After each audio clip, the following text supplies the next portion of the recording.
Hey guys, I actually do want to start a new religion, and this is not a joke, and I'm not trying to be you know, a guru or a spiritual leader, Godhead type figure.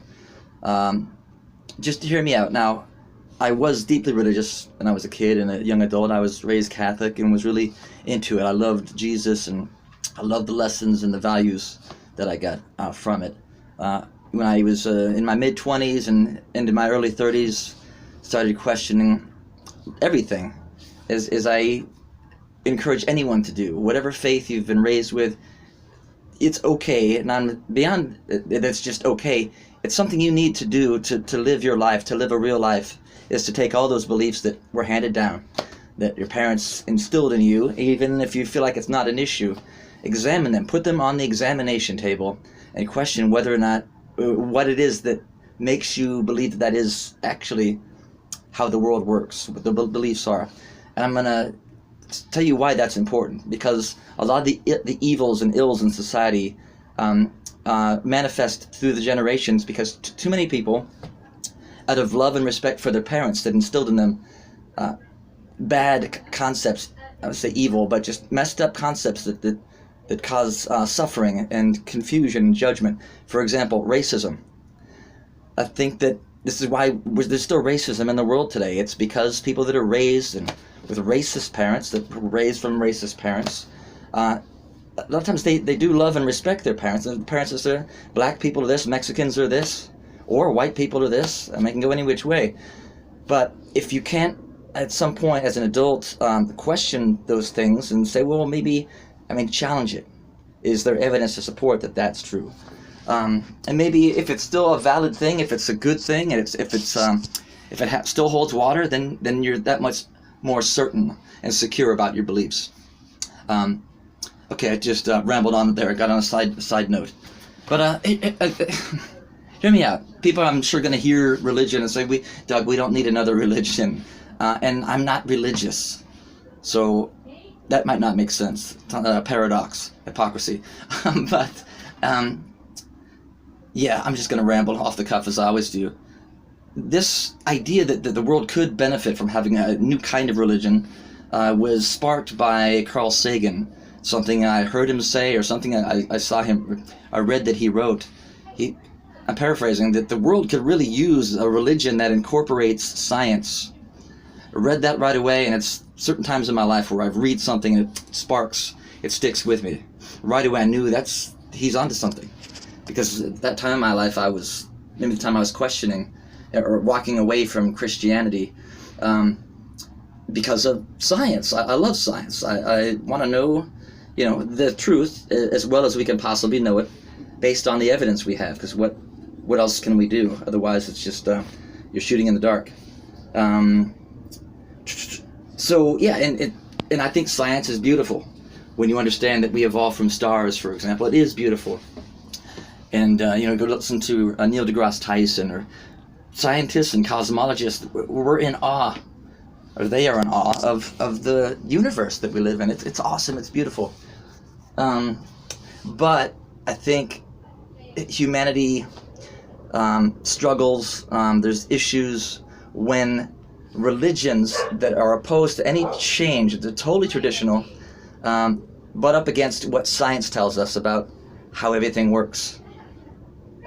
Shouldn't have to really make that case in detail to you, but just think about the history of Christianity and the Catholic Church, and lots of times when a scientist would come with a new concept of like the solar system, Copernican system, or on and on. Evolution, right? Darwin was vilified and still is by lots of Christians. I don't think that's cool. That's not okay as a human being, and I'm sure that's not okay with God. Part of my religious concept is that you don't have to believe anything. God gave you the brain that you have to divine or figure out, come to the conclusions that are going to serve you where you're at in your life right now. I'm not trying to, sway anyone or convert anyone to a way of thinking. The religion is simple. That there is a reason for us to be here. So it's the opposite of nihilism. There's a reason for us to be here, and what that specific reason is, open to interpretation, but the basic reason is for us to take care of each other, to help each other through this thing. Right? Simple. So what does that mean, helping? Well, making sure that people have access to food and water, healthcare, education, that people have hope.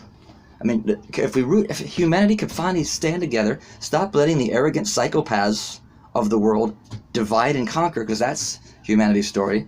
You know, the others, the Muslims, the Jews, on and on it goes. Guys, wake up. That's yesterday's news. There's always going to be psychopaths in this world, because there's no story without them. They're not monsters. They're not even evil. I think they're playful, but, stand up to them, recognize it.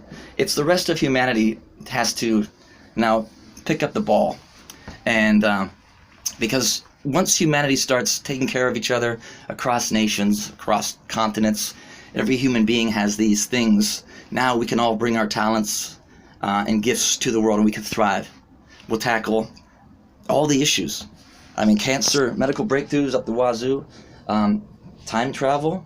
I mean, ultimately, that's we're going to figure it out. It's going to be awesome. But, even if we cannot, mature and hit the next phase of consciousness and evolution, we're still going to keep fighting wars and destroying the planet with pollution and burning fossil fuels. Then there's going to be that's a bleak future. So that's not an option. We can't do that. There's got to be some other people besides Doug McWilliams to step up and say, guys, let's go. It's time. It's time for humanity to unite. And I'm talking the radical Muslims and ISIS and everyone. Every human being is a family to me. So that's kind of the mindset of the religion too. Now, no churches. We don't need churches and monuments. And let me say this. You can call me bogus. I'm certain of God, but God to me is just the intelligence, the universe, this cosmic, consciousness, universal consciousness. That the universe is a living thing, and it's giving you signs over and over again, sometimes more obvious than others. And so to me, but you don't have to believe in God if you just can get behind the idea that we're here to take care of each other. And to me, that is God. Every one of us, individually and collectively, is God, right? God is playing all the parts, I think, as Alan Watts said, if not others before him. No churches. We don't need religious leaders. We don't need a hierarchy of leaders. We certainly don't need any dogma. You don't have to believe anything. You don't have to wear certain color pants or not eat a certain kind of meat on a certain day. Have to think any which way. The cool thing here is that my religion, I think it qualifies, is right at home with the concept of secular humanism. It's just secular humanism kind of disguised or called a religion. However, for me personally, I believe in God. Just again, this loving, intelligent force. And that's going to become clear, I think, in the near future through science, the unified theory. We'll see. But you really have to incorporate. So you can't prove God, Doug. That's not, well, it's tricky, but you have to incorporate a number of different sciences and just things, stories, mythology. You've got to kind of read between the lines or look at the evidence around this thing that you can't see, and then you put all the pieces together, there's God. And I think the scientists who are adamant about denying that there is a God or any point to, it's just meaningless, mechanistic, will get a laugh. And sorry, they're going to have to eat some crow, but it's cool. But why have a religion at all? Because I do think it's hugely important for us human beings to have rituals, to come together and connect to each other in some meaningful way. And for me, when I kind of left going to church in my early 30s, what was a great replacement was going out and dancing, hitting the dance clubs, trance music in Hollywood, having that camaraderie and that celebration of life.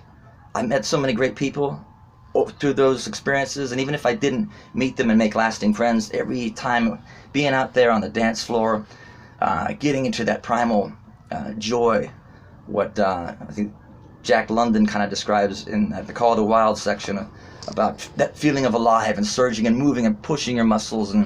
And if you're not a dancer, I wasn't a dancer for most of my life, but it's important, I think, to become one. Not a great dancer, not Michael Jackson, Fred Astaire, but just be able to move in your truth, your way, to get connected to the music, to physical movement, whatever physical movements you have, if you're in a wheelchair, but get into it. That's a profound thing. And the other cool thing about that music and the dance club experience, it just showed me over and over again that all the barriers that separate people, racism, sexism, the fear of gays and transgender, and man, at least in that scene, it was loving. All that stuff fell away. You didn't care if you have spiked hair, you come with your goth outfit, or no one laughed at you. And for me, anyway, I celebrate that individuality. But I'll say it again, you won't make a faster friend, I don't think, in life than that stranger who is also on that, just digging that music, coming from that band or that DJ. That's connection for me. So I think it's important to have those kind of rituals, coming together, be it barbecue or party, playing sports and frisbee, whatever. Just celebrating life and talking to people. And over those years and weeks after going to the club and having those experiences of hanging out with 50, 200, 300 people and really loving them, liking them, feeling connected to society, then I feel more at home in the city I live, in the world I live. It was a hugely satisfying thing, where I think unfortunately so many people spend so much time alone, whether they're not in a relationship, and we kind of work our jobs and sometimes lose track of friends. If we had that regular weekly kind of ritual thing to go to a park, talk, hang out, dance, play music, then that's just something I think that is the reason that we have those rituals, and church for them. I mean, church does kind of fill that hole. Have I covered everything? So, I think it was like a lifetime ago, or 2 lifetimes ago, it feels like now, that I laid out that initial concept. Again, I'm not being bogus. I think there is a place, just like Carl Sagan said, there's a place in the world for this kind of religion. Because I think lots of things to explain our current malaise as a species, as a country.